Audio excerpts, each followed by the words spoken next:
Good morning to the Tam King community. I welcome you all to this wonderful and another new day with Professor Eric Tsui. And today we're looking at a topic entitled Process Innovation with Artificial Intelligence, Analytics and Redesign. I ask you once more, like I always do, to be attentive and learn actively. That is, take notes and be ready to ask questions.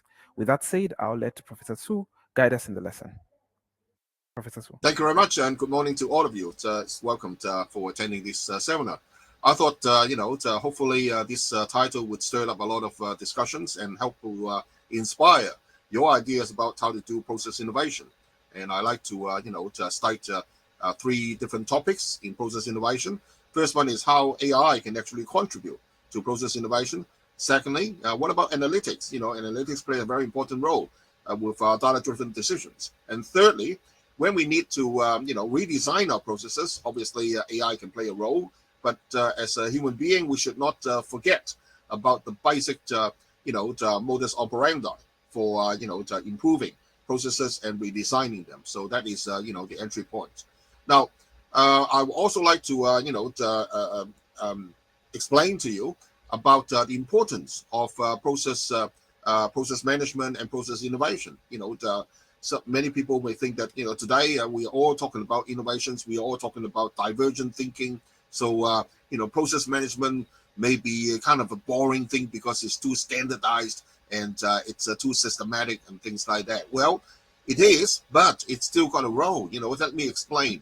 I'm drawing on a piece of work by Professor Davenport from Babson College, almost more than 2 decades ago. And, at that time, Professor Davenport has defined the world's knowledge workers into 4 different categories. Of course, this is an oversimplification. You can see on the x-axis, on the left are people who, who can make decisions on their own, and they can perform the work by themselves. On the right-hand side of the x-axis, you can see that these people have got a lot of, experience. They have a lot of domain knowledge. So, much depends on how they think and what was the experience and the knowledge in order to solve problems. On the y-axis, you can see that those people at the bottom of the y-axis, they can perform the work by themselves. It's a single person and can perform the task or the task, all by each person. But on the top of the y-axis, you can see that there's collaboration needed. A task may involve multiple people, no matter how simple or how structured it is. It may involve multiple people. It may involve multiple departments. Now, we are now in the 21st century. I think you would all agree that the top right quadrant is the most interesting and the exploding quadrant. What is that? That's collaborative workers. The world is increasingly uncertain, full of challenges, but also full of opportunities. So we need to be dynamic. We need to be agile. Bingo. That's the top right quadrant. However, having said that, once we settle into a rhythm, once we identify the product or solution that we are offering for our customers, we also need to standardize, the production of those products and services. Why? Because we want control. We want cost optimization. We want reliability and quality. So you can see that, the top left quadrant, which is integrated collaborative workers with collaborative work, it's still warrants big attention. If I turn your attention to the right-hand side, you can see this diagram here. Typically with product innovation or service innovation, before you settle down to the exact product or services that you're providing, you are still exploring, right? So, increasingly, hopefully, if things are going right, you spend less and less time on exploration. But, so once you stand down to a pretty standard rhythm, you want scale because you want to, mass produce it for the rest of the world. Of course, there will be mass customization to some extent as well, but standardization at that time, once you stand down into a rhythm, it's becoming a lot more important. So there you go. As time progresses, whether it's product innovation or service innovation, they all want standardization, and this is where process management comes in, right? Because you want to control the cost, you want to standardize it, you want to make it, as economical, as reliable, and as quality as possible to a big scale. All right, it's a big topic, you must agree, and there's no way that I can cover everything in 1 hour, and I don't intend to. So I'm just put it this way. skimming the surface on a number of what I believe to be very interesting topic. And my goal is to stimulate, inspire you to think about how to apply the various tactics that I have mentioned. And you may come up with additional tactics as well to foster better and better process improvement and process innovation. So I'll be covering, what are processes in the 21st century? Why is it still important? And what are the compelling reasons for process improvement and process innovation? What's AI's role? What is analytics? How does analytics contribute to process improvement and innovation? And of course, as I said, when we come to designing the processes, what should be our focus, and what are the key issues involved before I wrap up this seminar. All right, digital era. I think, for those of you who have been following my seminars, nothing new now. We are more than a quarter into the 21st century, and it's quite obvious that there's an information explosion. More and more information is available, on the internet, in the cloud, and not just information, but they could be computational resources, they could be information, they could be documents, they could be software, they could be, even people. Or put it this way, we can even reach out to people in the cloud, right, which is very powerful. All right, as we, as the everyday progresses, technology advances as well, and AI and data are becoming much, much more important. Firstly, on the topic of data, look at this. It's really, oh my God, it's an exponential growth on data. You can see that even from 2025 to 2030, that's predicted to be some nearly 4 times increase in the amount of data. And then, I can't think about in 2035, that's another 15 times increase from today's amount of data. There's no way that we can be riding on top of data. We need to be smart. We need to have algorithms that help us to collect, analyze, and predict what's actually embedded in this data, and help us to better foresee what the future is about. So, but just to summarize about this slide here, the growth of data is phenomenal. It's very important that we actually are conscious about this explosion in data. We are conscious and sharp about how to make use of the relevant data to support our decision making, and even better, to support predictions. So, on the one hand, it's wonderful that we can access so much information on the internet and cloud. We can control systems, but of course, there are also challenges as well. And to me, the excitement is really in these 5 things. Firstly, I've already emphasized the importance of data. The smart ones among us would know, where to find additional data, how to harness the additional data with existing data or even historical data to make good sense and make good, sound business decisions, or even everyday, personal decisions. But not only data, data by itself, it's very limited. We need algorithms to work on it. Of course, today the big name is AI is coming back, in a big way. But other algorithms also help, and in fact, if you just look at these 2 circles, data and algorithms, it's already very exciting because, as I said, we are getting explosion in data. We're getting a lot more data from places that we never ever had before, and that's exciting, right? Because we'll be able to find out the intermediate status. We'll be able to monitor things far more closely in each step, in each of the tasks, and be able to intervene and make corrective decisions. And that's already very exciting. But not only that, thanks to the advancement in integration and standardization, we have access to more data. In other words, more data at the same time, contribute to better decision making if we are using that correctly, right? So you can access more data. You can use this data to feed into your algorithms in order to generate recommendations or whatever you are aiming to generate. So more data, the better in general, assuming that you're using the data and you're tapping in the data in the right way. So automation is not new, but with the advancement of the additional data, algorithms, and integration, we're seeing more automation, and that's great. As far as machinery as well as human experience are concerned. Why? Because as human beings, of course, we are accustomed to automation, but we often have a wow or further delight if there are more automation that's being presented to us. Something like, hey, previously I would have to answer these questions, but now I don't need to, because the machine can decide that for us as well. So obviously, or hopefully, with the right decision, or at least with the right degree of certainty before it can be automated. And lastly, last but not least, all these are happening in real time, and that's really exciting. We can draw on data instantly and make sense of it instantly, and based on what the indication of the algorithm is, we can operationalize decisions instantly. So I'm not going to repeat that. To me, that's compelling reasons in the 21st century and the digital world that we must act. We'll act to make use of data, to make use of algorithms, among other things, in order to assist in decision making and also in generating predictions. And for the rest of this seminar, we are trying to focus on how we're going to make use of data and algorithms to enhance process improvement, process management, and process innovation.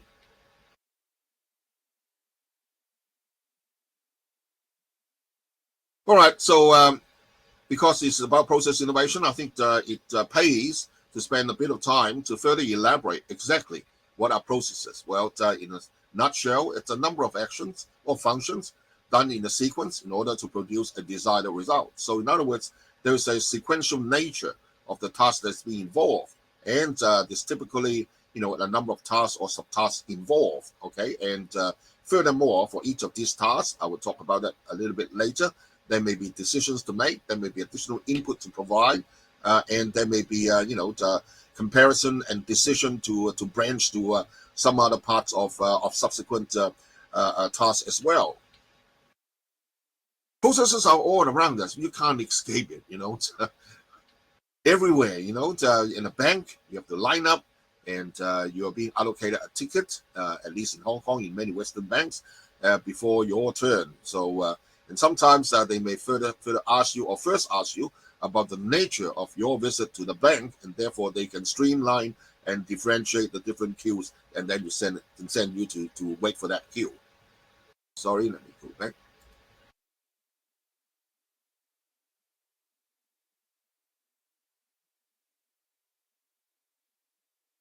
That was in the bank, and that is in my local pizza. Same, you go there, you line up, or you pre-order first, but your pizza has to line up in the process of being made, right? Ingredients, the base, and then put it in the stove. You have to wait for certain minutes, and then a worker will take it out and then cut it into so many slices and pass it to you. Okay. And unfortunately, even when you're sick, you have to follow processes when you go and see a medical practitioner, right? So again, you book or you get a ticket, and you have to wait outside the door before a doctor can see you. So, the processes are all around us. So, we want, processes to be reliable. We want processes to be functional and, of quality. So definitely process management, monitoring is part and parcel of the job, right? So it's we all take it for granted. Typically with processes, the tasks are being monitored, they are being designed with with good purpose and intention, so that they will lead to the desirable outcome. And when processes are being executed, the actual time and the tasks being executed are usually being tracked, and there are also internal controls, computer systems or manual control that actually to try to gather information and ascertain whether the tasks in the processes are being executed in the way and in the time that it's being designed to accomplish. So in other words, it's closely monitored. And the corollary of that is in the business world, similarly, processes are high on top of the agenda for many managers, especially in the middle level and also at the operational level, because typically they mean measure, by performance, of their processes that they're responsible for. So there is strong support for good processes. There's high preference for automation wherever it's possible, and also looking for long-term benefits that the processes can return to organizations. So if I can, do a mini conclusion about this part here, processes is all around us. It's we all take it for granted. With most organizations who are already on track and mature organizations, good organizations, they usually have some kind of mechanisms in place to monitor the execution of the processes at each step. Not only monitor that, they would also have internal control to detect if there are any deviations, whether it's efficiency deviations, cost deviations, or progression deviations, and then with a channel to alert humans to correct that, or using AI to correct that, or machine internal automation to correct that with exception handling capabilities and more. Well, on this last point about data-driven decision making, I think it warrants our further attention because it will take us into the important step of process analytics. So, in this step, we are focusing on using data. Data is being generated through the execution of one or more process steps, and making use of that data alone in or comparison with benchmarks or industry averages in order to make the conclusions and decisions or even recommendations. So, it pays for us to look a little bit more into a process. We have to get down to the next level. What's actually involved in a process? Put it under magnifying glass, right? So, look at this. A process. It's in fact it's a conjunction of various things. It may involve a decision. It may involve human interventions. It may involve a machine, a computer system, computer step, and all human effort in accomplishing it. It may also involve the use or entering of data or information, right? Among other things as well. So you draw on corporate resources, including people, right, and systems that you may need to access in order to carry out a process. And as I said, the world is full of processes. A company's operation is full of processes. So it's important to understand for each of these steps how we can actually make the process performing better. So understand that the process have actors, they have agents, they need to make decisions, and they draw on data. So upon certain conditions are being compared and met, the process execution may proceed to the next step. That step, depending on how it's designed, it could be a natural, flow from the current step, or it could be, completely a different branch that the original developer has already designed because of the need to handle the rest of that process. So with the use of ICT, that's information and communications technology, I'm not going to go into details here. It's quite obvious. You can see that ICT's general assistance to process is to accelerate that step, providing more accuracy in terms of the data that's being provided or analyzed, branching off to various moods depending on the decision. After comparison or computation, positioning information for the human to better understand, to better make decisions, among other things. So we should always be thinking about how we can design, socio-technical processes that can help, these decision making inside the process. Talking about innovation, I always, urge my students to think about what actually triggers us to think about the wow effect, wow or aha. That's our expression for appreciating something that is different, right? And process innovation is no different to me, so we may suddenly, to come across something that is a lot more simpler than we normally dealt with. It can be executed a lot faster. It can be executed a lot more cheaper, right? And maybe a lot more accurate, among other things. Okay, it may have multiple functions, and that may be more intelligent, and so forth. So all these things and more can contribute to our reaction as an aha or a wow effect. On the right here, I just popped up the two helmets. The analogy there is typically not just processes, but typically innovation. If I can simplify it a great deal, I can just portray two different types of innovation. The first one is on the left, the incremental, steady incremental, so step-by-step improvement, okay? Whereas on the right, you can see that it's radical or disruptive. So in other words, it may, stir up a storm. You may be forced in terms of processes to drop what you're doing right now and stand back and look at the whole thing and redesign it. In fact, there's an area called business process reengineering, and that is exactly, what it means. The current processes is too convoluted, too complicated. It's not worth patching it anymore. There are better ways to do it, simpler ways to do it, and possibly cheaper ways to do it. So, forget, drop what you are working on and redesign it from ground up. Business process reengineering. And it's a kind of, on the right-hand side, the radical and disruptive innovation. Whereas the left one is, this process has 10 steps. And we find out the way that among these 10 steps, we can adjust a few minor steps so that, these 10 steps can be executed a lot faster and a lot easier or a lot simpler. Well, good on you. You do that, and the moment you accomplish that, you accomplish that successfully, you are actually achieving a kind of incremental innovation.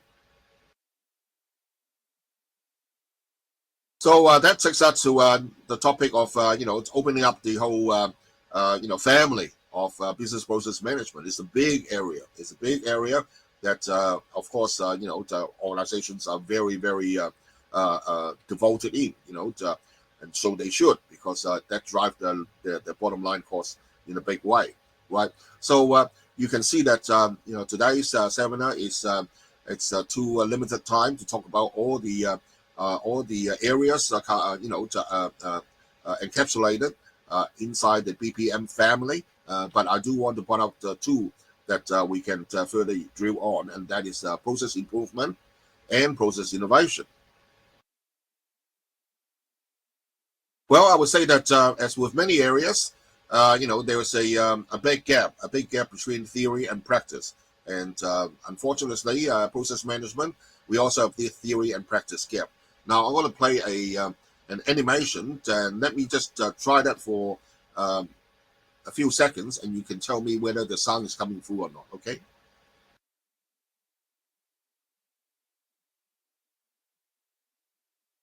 I would like to show you this animation, and it's also... Okay, was the sound coming through? Can someone tell me, please? Yeah, it was. Okay, so continue. A real story.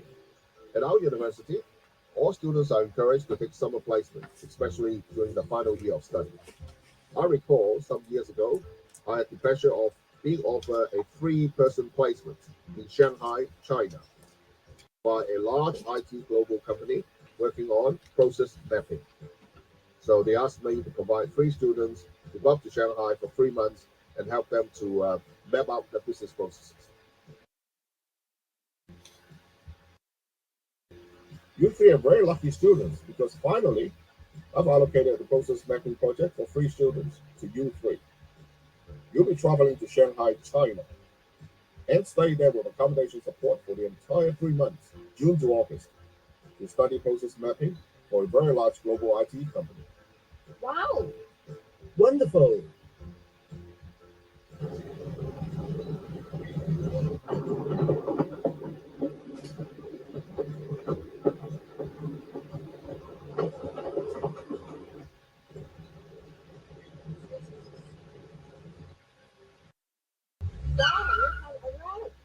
Shanghai is so beautiful. Let's go and check all the tourist attractions. Yes, but can on later. We come here for placement. So, let's report to the company and do some work first.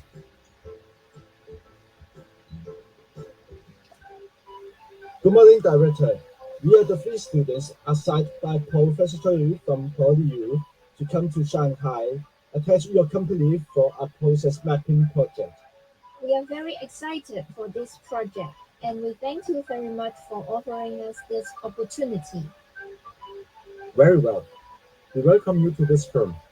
I'm going to allocate you to one of the business units, and you will be working with them to study mapping process during this academic period.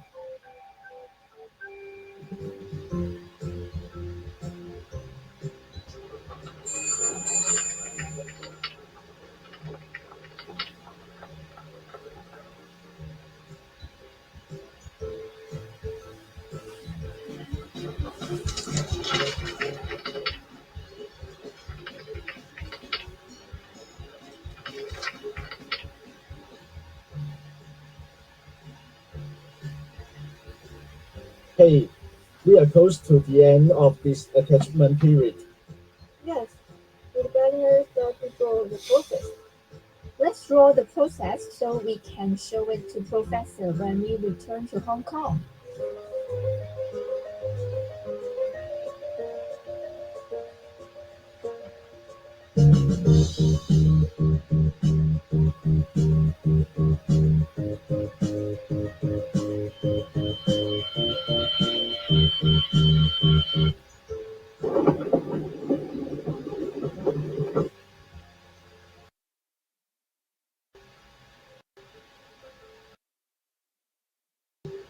Welcome back. You three have been to Shanghai for all 3 months. I think you've done a lot. Tell me some of the processes that you have captured and show me some process diagrams that you have drawn. Professor, We we we couldn't show. we couldn't even show you run process. Why?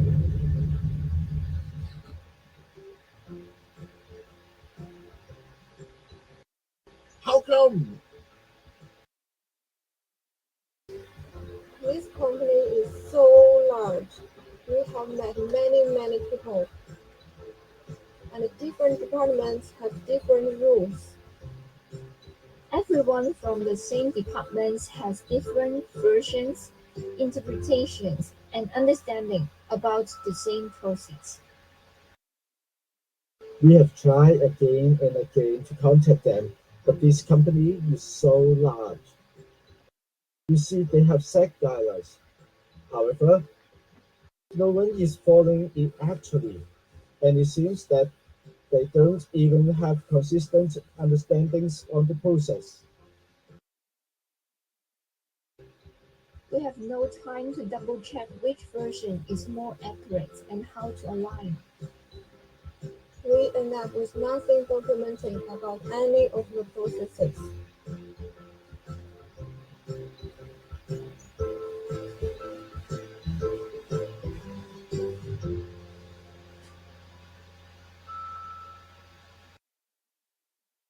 Well, I hope you enjoy it. That's it's a real story that I have encountered, unfortunately, with my students. Let me go back to the PowerPoint.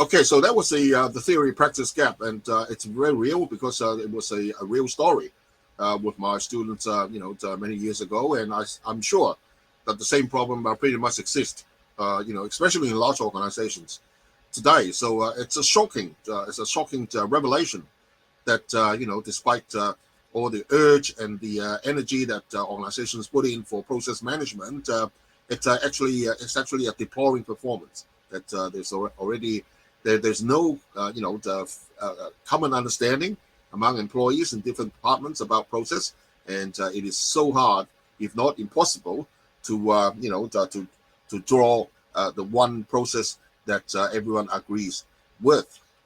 So obviously, there's a lot of room for improvement. And the shocking statistics continue. This is from another source, which revealed that for manufacturers, 40% of manufacturers have no visibility about real-time status of their processes. So how do you talk about improvement if you don't even know your baseline? 80% of manufacturers rely on employees' observation on process improvement. So while that may have human input, it may be sometimes it may be biased. It may be wrong and maybe manipulated as well. I don't want to use that word, but it is possible. Okay, 85% of manufacturers cite workers for the cause of quality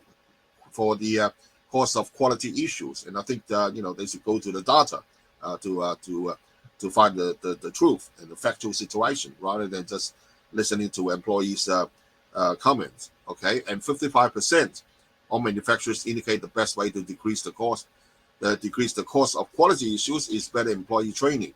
Well, I think that's a partial solution. That surely is not a comprehensive solution. So oh my God, he's right. The situation is very bad. Just up to here, you can see that process improvement has got a lot more room to improve. Okay.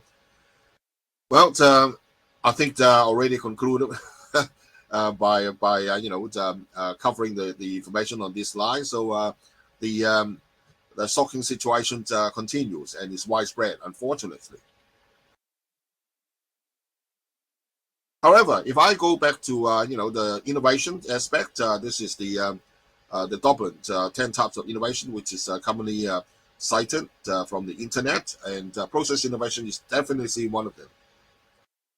More, earlier on I talked about the two types of the two high-level types of innovations: incremental and radical, disruptive. While the split between the two is not 50-50, both exist. And I would say that, the incremental one tends to be more popular than the radical one.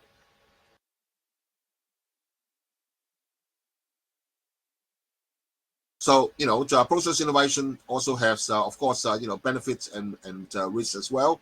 If you can do it well, you can add value, you can save costs.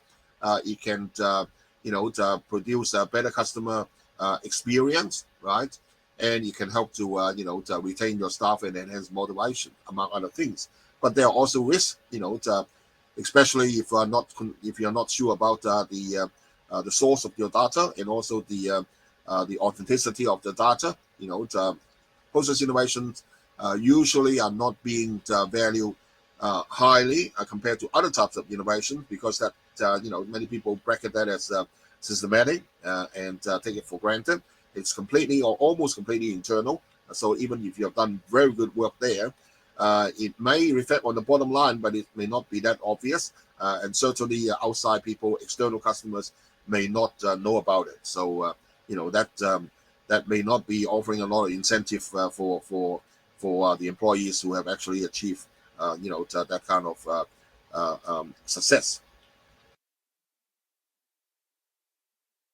So, however, be that as it may, with all the problems, still, process innovation is popular. Look at this, nearly 30% of estimated 4.8 million, that's non-profit companies introduced process innovation between 2016 and 28. Of these, nearly 20% process innovations. OECD data shows that there's a significant adoption of process innovations across many industries. Okay. And the third one is the pace of innovation in manufacturing techniques has increased by more than 150% over the past 2 decades, as measured by the number of new patents registered in the US. And manufacturing is full of processes, as you definitely understand, right? So, irrespective of the problems and the theory and practice gap, process innovations remained popular. So, hopefully it can be further improved soon. Okay, and some of the reasons why it is still popular, I think I've already mentioned them. It's internal. If something goes wrong, it is not as bad as affecting your customers, and the damage control is limited, right? Organizations obviously know better about the internal mechanisms than the outside world.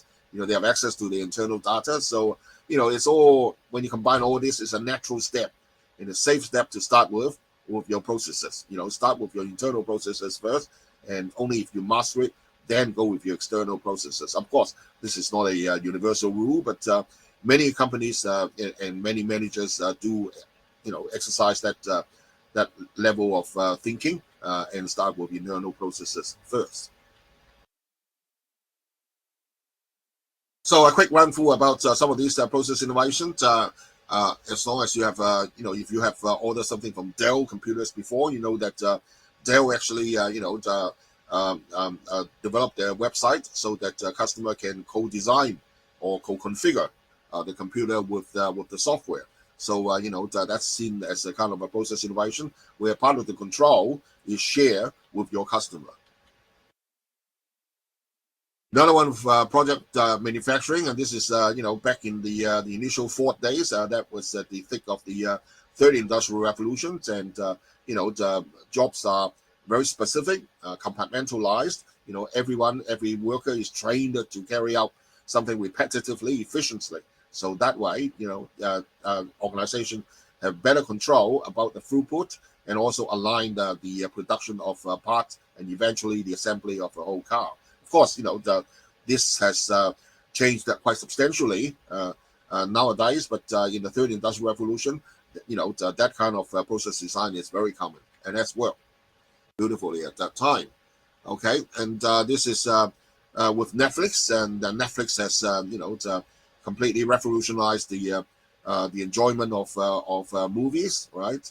And documentary series. Previously, I have to go to a video rental shop to rent videos, but no longer, through the internet, we can download these videos, we can stream these videos right to our own home through the browser. And Netflix also invent a subscription model based on how much I view, based on the monthly fee and so forth. So, it completely eliminates any physical travel to any store for accessing the entertainment material, but relying on the internet to deliver its services. So it's another kind of process innovation.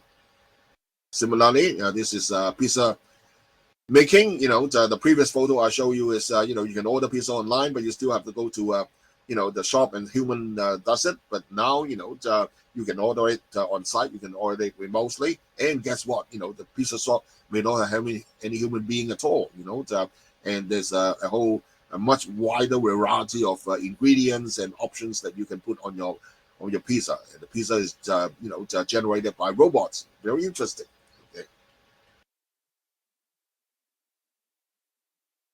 The last example on IT support. In the old days, IT support is by a help desk. I think some companies still run that with human agents, but more and more so these human agents are either replaced or supplemented by software agents, right? Talking bots that to kind of talk to you in the natural language dialogue, talk to the customer in the natural language dialogue, and they are being pre-programmed or configured to handle a basic set of support. So hopefully, if done correctly, can alleviate a lot of the demands on the human agent.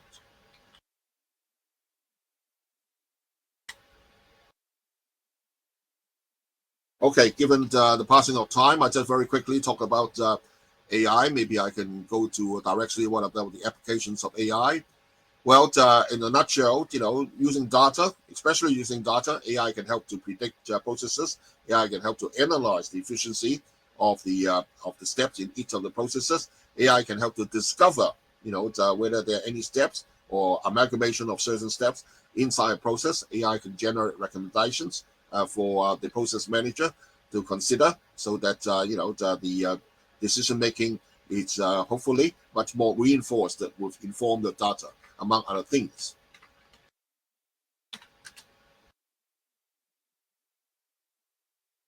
Well, I'd like to touch on this topic of process analytics, because that's where most of the action still is at the moment. Analytics is about gathering data through analysis to identify if there are any patterns, trends, to advise the user about how to improve on the process flow and the process efficiency.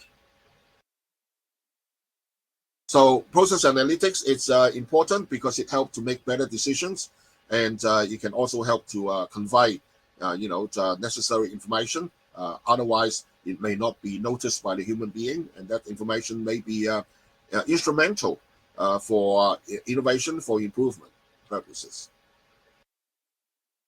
Well, there are three types of process analytics. First one is process discovery, by identifying how a process can be constructed based on the sequence of data being collected. Second one is analyzing process performance and suggest areas to improve, and even generate predictions that how the process will perform in the future. Okay, and thirdly, it's to check on process compliance, looking at how things are being executed, and compared to each country's defined statutory requirements to see whether each of those steps in the process are indeed, compliant with what the statutory body has stipulated. And, it sounds like it's quite direct. It is direct, but it's also very important because, the organizations surely cannot violate statutory requirements because, that could be a serious offense, and government may, suspend the license on what they're being authorized to do, like insurance license, health care licenses, and so forth. Also, whenever there is a deviation whenever there is a non-compliance, the consequence can be very serious and can be detrimental to an organization.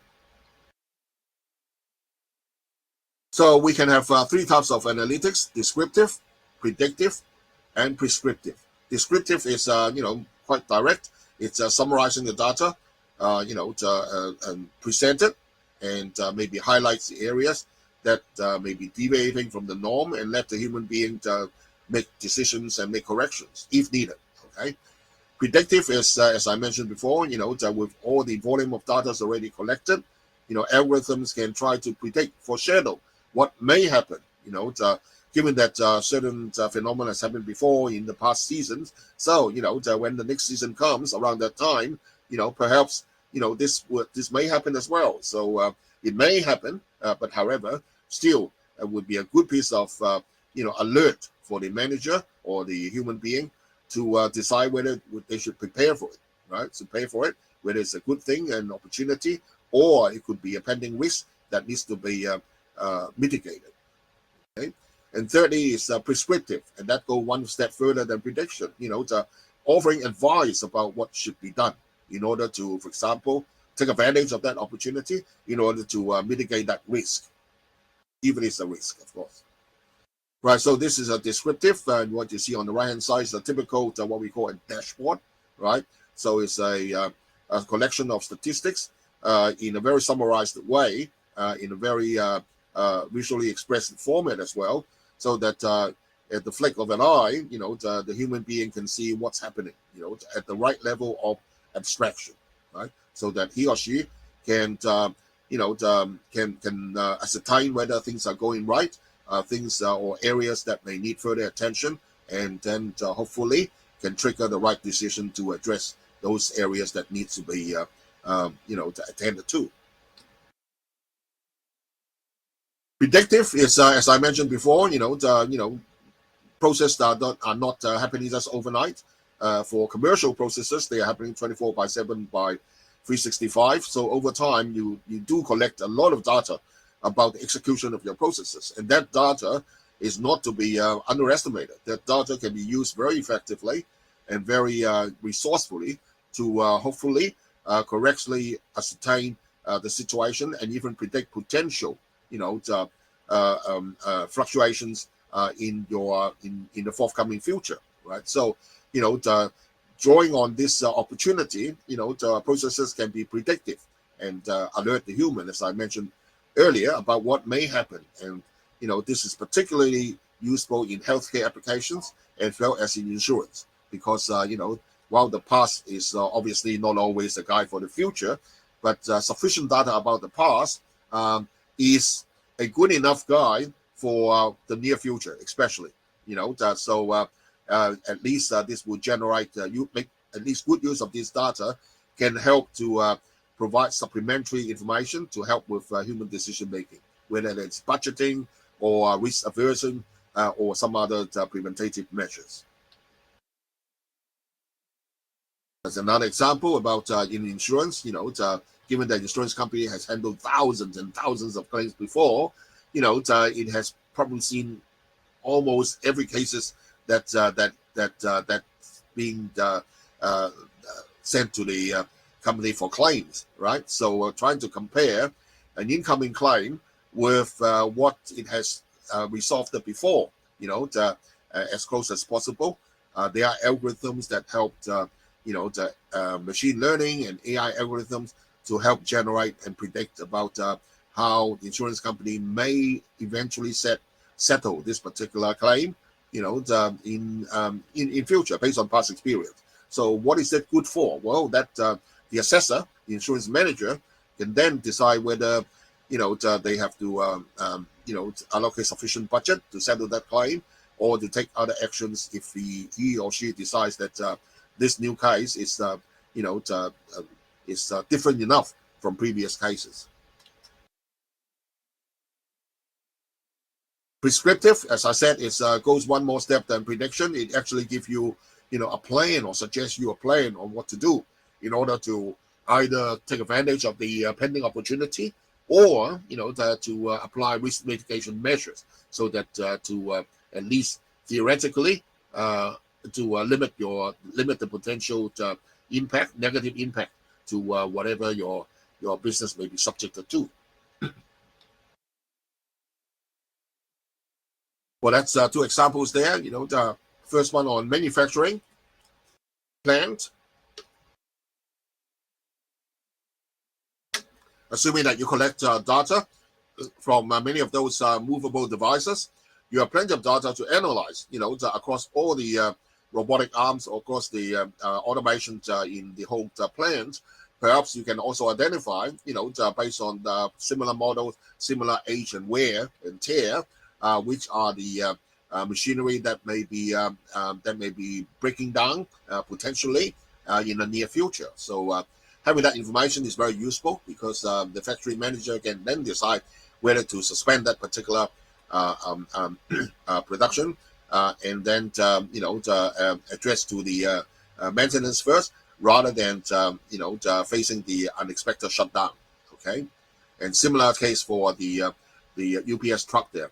Also trying to analyze track data analytics, and then try to predict if there are more a better route for the trucks to go that would have less wear and tear on the tires and the engine parts and so forth, right? Or as well as predicting some trucks that may be breaking down because other similar trucks of the same age, model, wear and tear are already breaking down. Imagine all this is also applying to the aviation industry, and they are, although the data is not getting as frequent as what we wish to have, right? So with thousands and thousands of planes in the air, they are intermittently, I would say every 15 minutes, sending a burst of data into the cloud, and that data is being analyzed, so that when by the time you discover that certain types of aircraft of certain age, a certain engine start to develop a problem, theoretically, the cloud can inform, the airlines and the pilots about, the danger that their engine or their aircraft may have, because, similar accidents have occurred, in real time. And that's, certainly life-saving. Well, process success is not without challenges. Unfortunately, if you run your eyes over this page, there are lots and lots of challenges as well. Not knowing the process steps well, not knowing the actual use and location of the data, right? The lack of integration, difficult to extract data from legacy databases, from legacy systems, right? And also, unprepared about the use of data to improve process operations among some of the major critical problems. So much improvements are still needed. So you can see that, definitely, even with process innovation, there's so much room to improve. There's the theory and practice gap. There's large organizations who, don't have the standard, understanding and consistent approach to their processes. And there are, the people who only have piecemeal approach to their understanding about processes. Data's being not collected properly, and over-reliance on the employee's opinion, rather than relying on the actual data, rather than relying on factual information. All these, are compromising, the accuracy of processes. All these are compromising, the good performance of process execution.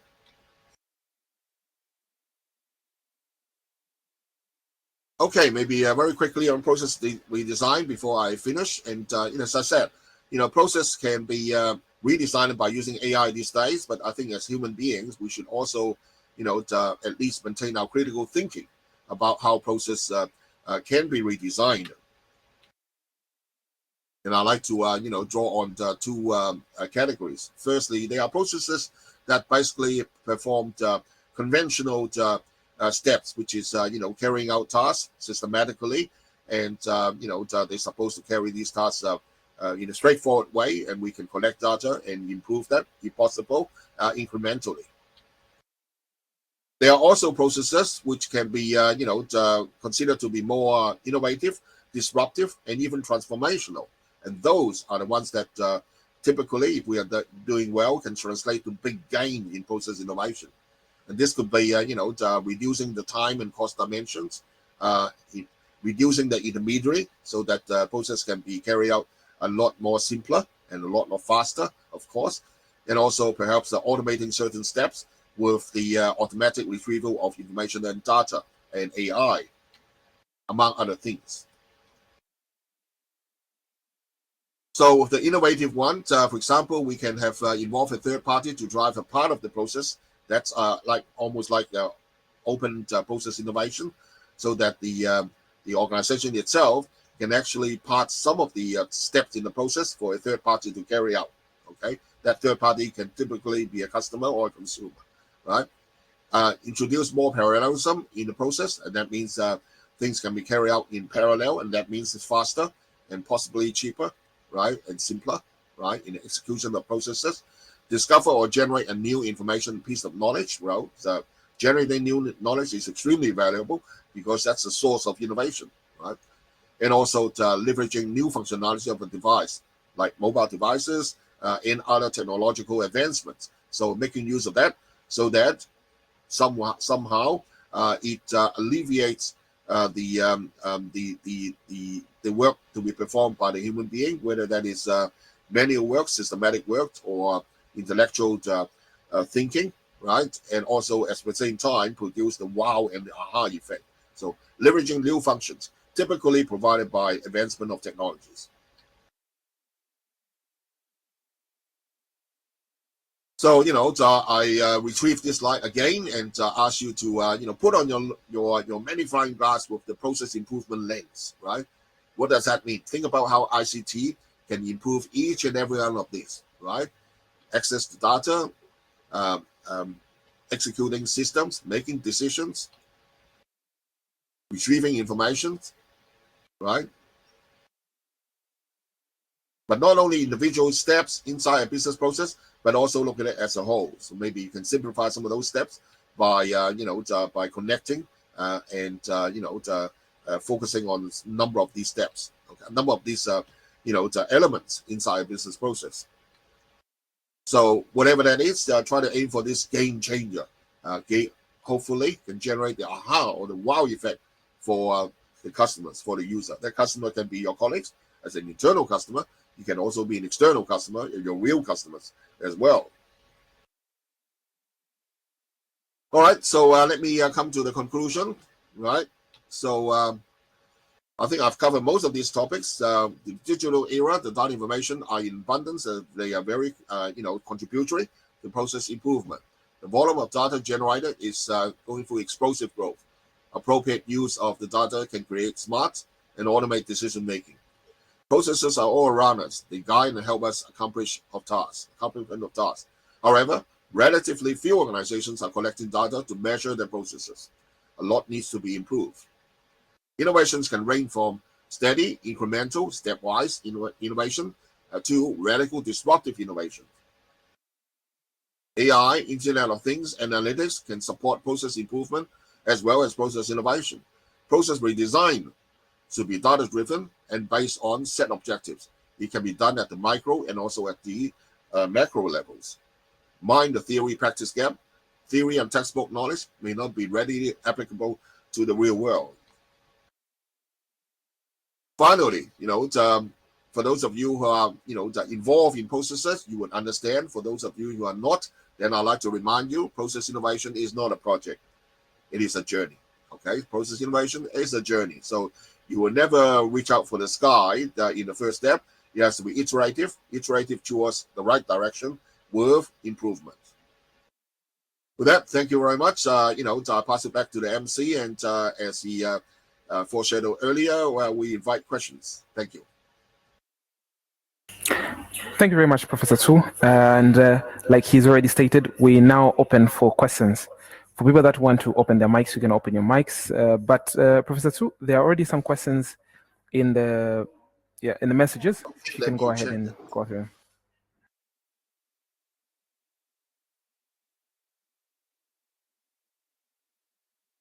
Okay, let's go on. Maybe you can read out to me while I'm trying to go back to that tab. With pleasure. Okay, so the first question says, what skills are most critical for professionals working in process innovation with AI? What was the second word? Cues, is it? Skills. What skills are most critical for professionals working in process innovation with AI? Right. Okay. Well, understanding about what AI can do and what AI cannot do at this stage, understanding about the scope and limitations of the various AI models, right? And then actively explore them. Don't just rely on the AI output, but co-explore with AI. I think the co-exploration will give you better results, better intelligence than just merely relying on AI to generate the result for you. The next question reads, what factors influence the decision to automate versus to redesign a process? Well, a very good question. I would say that I would consider whether that process or that step in that process is it's mandatory, is important or not. First thing. Second thing is whether there's got sufficient data to support the automation. And thirdly, whether the computer algorithms are good enough, accurate enough to automate when there are exceptions. Because there are situations where you have the data or you have some missing data and you may not want to automate because it could be dangerous if you overly assume something which is not right when it turns out to be. So a combination of those three things, of course, I cannot be more specific because I don't know exactly what the situation is, but I would look hard into those three factors. Okay, then the next question asks about, is there any emerging research areas in process innovation and analytics that students should explore? Any research areas in process innovation and analytics that students should explore? That's research areas. Is that right? Yeah, I think you said research. Yeah. I read about research areas. Yes. Yeah, and what sort of data is needed, and whether this data can be collected, what to analyze, and also the avoidance of the ethical and privacy violations. I think these are all very worthwhile research topics. Okay, and finally, a question for me. It says, what AI models, if any, do you recommend that have a proven success record in process management? At the moment, forgive my naiveness, I have not read about any. I would say that at the moment, one of the most fruitful applications of AI in process management is to generate a process as well as to reveal a pre-designed process and offer improvement. Right. So I say that again. At the moment, I fail to see any hugely successful or dominant AI models for process management. What I've seen, what I've tried, I conclude that there are two areas that use of AI would be very beneficial. First one is to create a process, right? You can just use a prompt and ask it to create a process and you review it and you may adjust it and adapt it.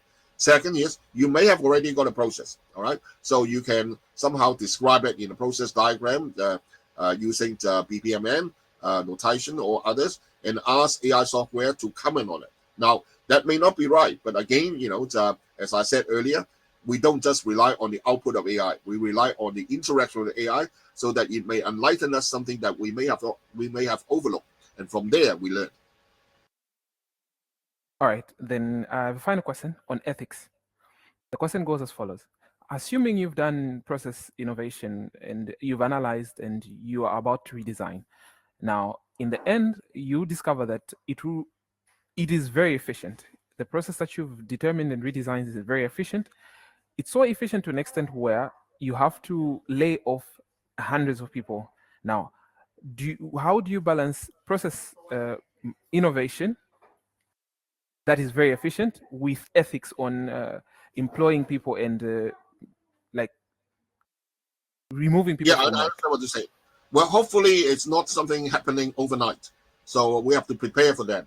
This definitely, firstly, job will be displaced for those who do not use AI or do not know or refuse to use AI, right? Secondly, we have to raise the competency and understanding about AI among the staff, okay? And thirdly, we should promote and encourage staff to use AI in the way that I just said, by interacting with it, by learning from it, by co-learning with it, rather than just directly using the output. Now, hopefully, we're doing all these three things before the big job displacement happen, and I hope that the job displacement does not happen overnight. And I don't believe it will happen overnight. It may happen fast, but not overnight. All right. Now I can call in from our audience member. There's Matthias who wants to ask a question. Matthias, go ahead.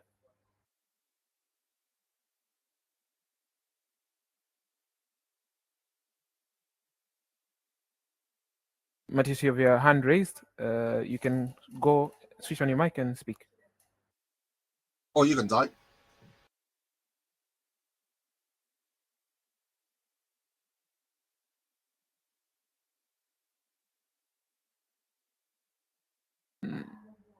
Okay, then we'll follow up with if the question does come in. But so far, I would love All to right. say. Good evening, Professor Eric.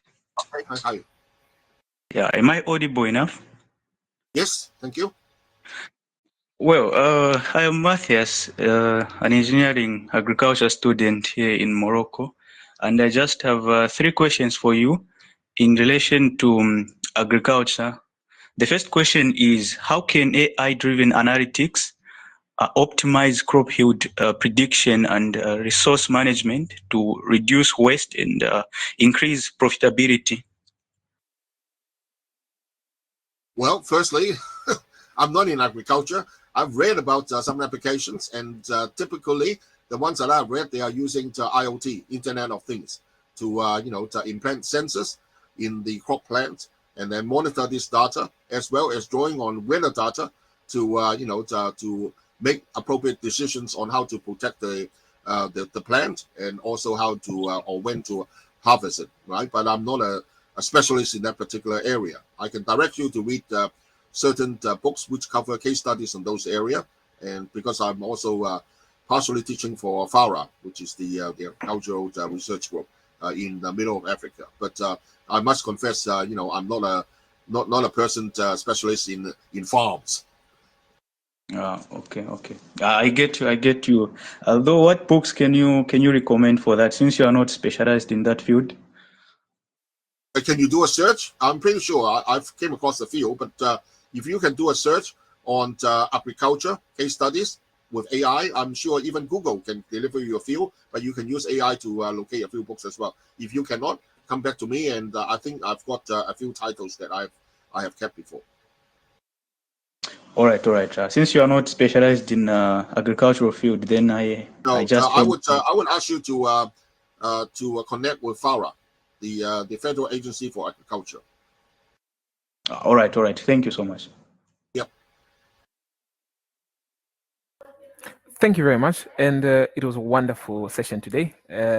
Finally, we've reached the end, and with this, I'll ask everyone to join us for our next session with Professor Tsui again. Don't forget to enroll for the courses they're already set up, and just go to our link and you'll find them there. With that, I'll say thank you, Professor Eric Tsui, for such a wonderful lesson today. We've seen the interaction, we've seen that it was effective. We hope to see you next time, and with that, we close. Goodbye. Thank you. Have a nice day, Morocco. Thank you.